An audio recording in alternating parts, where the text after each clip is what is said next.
So put your glasses on, nothing will be wrong. Previously on Christian Humber Reloaded.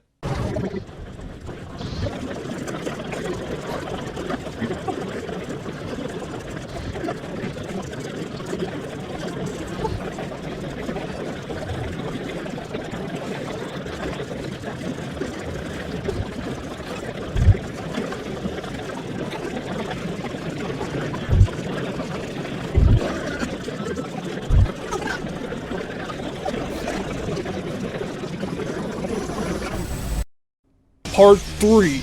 The Mutation. When I went back to Metro Nui, I found I went back too far in time and I got ambushed by Viscerac and got captured. I blacked out. When I woke up, I was in a cocoon and I ended up getting poisoned. I of course swore my ass off. The only thing that stopped my continued swearing was the effect of the poison kicking in. It felt like I was being torn apart, then my robotic arm became an icy claw. I sort of freaked out when I was plummeting to my death, but something caught me. The next morning, I was wondering where I was, but I tripped and fell face first into a pool of water. I saw I was not myself anymore. I was an ugly motherfucker. I tried to get rid of my reflection. I asked myself, what happened to me? A strange creature approached me and said, "You're a Horchetta, and what's your name?" I said, "The name's Blade. Chaos Hunter Blade." When I said that, it backed away in fear, I think. I stood up and began walking towards it, but every time I took a step, it backed away a step, which began to annoy me, so I used my speed and got behind it so it backed right up into me. I asked, "Why are you running from me?" "I won't kill you, unless if you keep doing what you're doing right now." It finally said, "My name is Norik." I screamed, "Norik! Didn't you help Vakama when he was in the same fucking state I'm in right now?"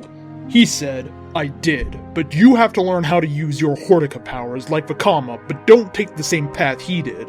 I said, "I won't follow the path of darkness. The path of light is the only path that I will take." He introduced me to the rest of the Rahiga. I personally like Aruni because he's hilarious. The first fight in my Hortica state.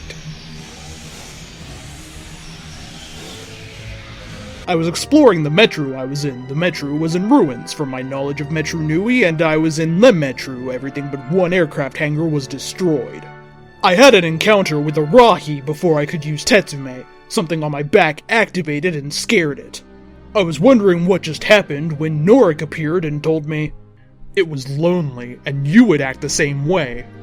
I told him, "That's nothing new to me because I'm always alone. I was born as a fucking stray!" Smashing something. I looked at what I just did. He told me, "Be careful of your anger because it will cause the poison to work faster." I don't care! I just want to be my old fucking self again! I said in frustration. He just shook his head. The search for Kitongu.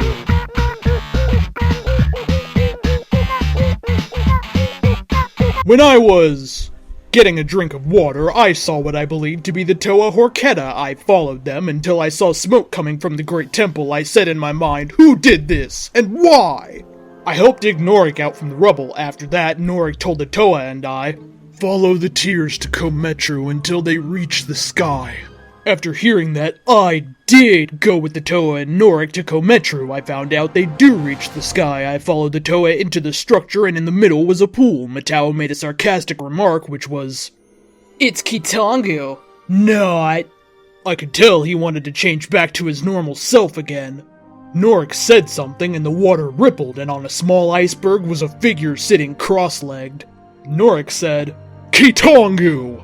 I asked, "Kitongu, so that's him?" Norik said, "Yes, that's him. That's Kitongu." It said something in a way different language, that I could not understand it at all.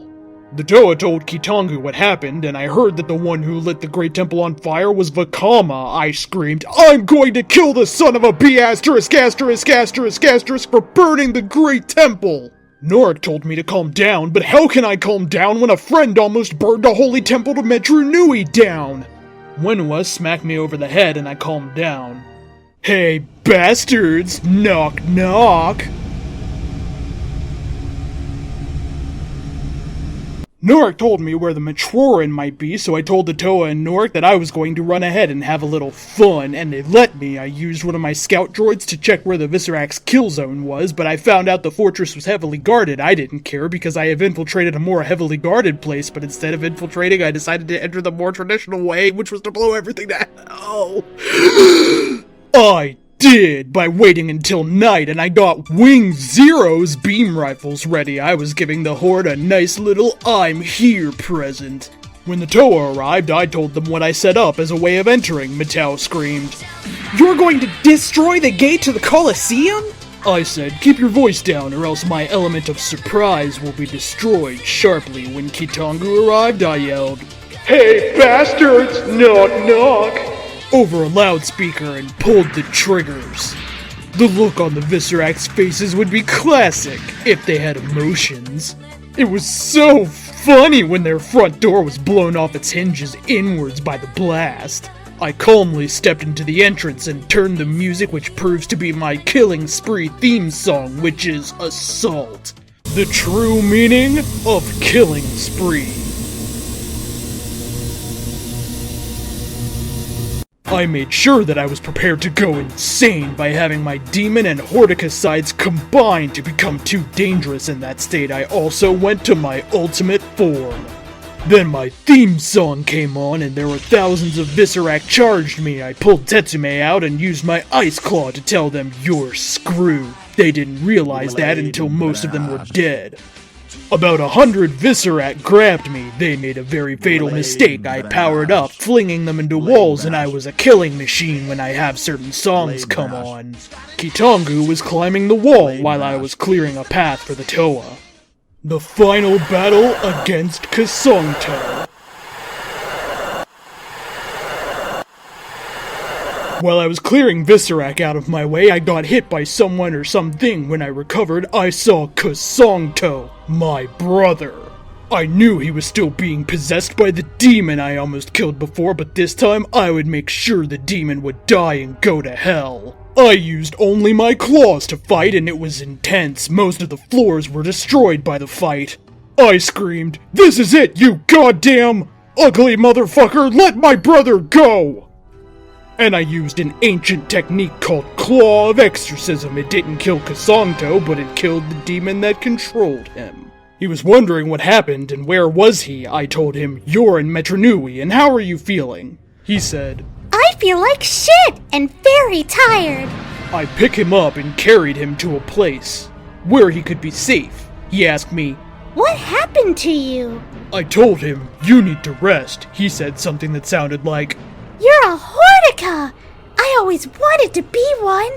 I was surprised he said that. I said, "You'll hate it because you have no idea how hard it is just to keep yourself from losing control." I remembered that I have a mission. Norik approached me and said, "I will keep an eye on him. Go, the Toa need you now." I said, "Thank you." I then yelled, "Here I come, Vakama, to show you what it's like to be an ugly beast," going through the floors towards to roof, giving Vakama a piece of my fucking fist. When I reached the roof, I saw Matao and Vakama fighting each other. I joined in, and so it was 2 versus 1 fight. I got knocked off the roof while I was falling, my powers kicked in, and I flew back up to the roof and slugged Vakama square in the face. He responded to getting slugged. He almost knocked me off again, but ended up getting a shotgun barrel up against his forehead. I heard Matao scream for help because he was hanging on my limb. I tried to help him up, but I missed his hand. The next thing I know, Vakama jumps off, and I jumped as well. When I got on the ground, I saw a huge crater. In it was Kitongu. I said in my mind, "Kitongu!" No, I was too late. I failed to save Kitongu. The next thing I saw was Kitongu killing Sidorak. I told Kitongu, "Damn, you smashed that fucker to bits." Then a huge projectile hit, and the Toa and I were thrown down, but I hit the wall. Oh shit. Makuta is free. Rodiko was riding a huge Visorak. She was very ugly, and when I called her that, she grabbed and held my throat. Finally, something happened. My spinner finally activated, and I released the shot. It hit her right in the face. I used my shotgun and shot, placing 6 slugs in her ugly face. Then the Toa released their spinners. Finally, Vakama shot last. But when she hit the ground, a huge, red, smoky hand came out of her chest and grabbed her body, then disappeared. A black stone dropped, and Vakama said, "Her heartstone. It belongs to Makuta." Norik said, "Do you know what you've done? You have broken the seal that held Makuta." I could not believe what I just heard. I yelled, "What? Makuta is still alive!" I forgot that he gets killed by Takanuva. Norik said, "What was that?" I said, "It's nothing." I picked up the black stone, then the Toa called me over and asked me what I was doing with the black stone. I told them everything. Kitangu and I were in the middle. Kitangu used his power to turn the Toa back to normal, and I got back to my original form again, but I kept my Hortica powers. I had Kitangu's and my powers combined to make the soil bullet shadow black. My shotgun and Magun got powered up, and I used the Magun to open a path to Madanui. When we got there, I stood back and watched the Toa become Turaga. After their transformation, I walked over, kneeled, and said, "Toa, no, Turaga, it was an honor to fight along your side for Metru Nui." Vakama walked over and said, "Thank you, Blade, for helping." I said, "No problem, but I forgot to do something." He asked, "What's that?" I powered up and sent the blast into the ocean and screamed, Don't ever burn another great temple. If you do, I will come back here and make you regret it, okay? He nodded and I said, "Good." I looked at my watch and said, "Shit, I should really got to get going because I'm screwed if I don't get back home." I waved goodbye. Everything is normal again. Well, sort of. I was right about getting busted because I was gone for a year. I got grounded for a month for being away that long. Sometimes I have my Hortica side show, but I got arrested again for killing someone, so I rarely show that side. Next time on Christian Humber Reloaded. Will Blade Vash be ungrounded? Can Seasonbringer convince Carragane to return to the Hidden Leaf Village? Will Blade go back in time and pick up his brother Kasongto because he kinda just left him there? Find out on the next episode of Christian Humber Reloaded.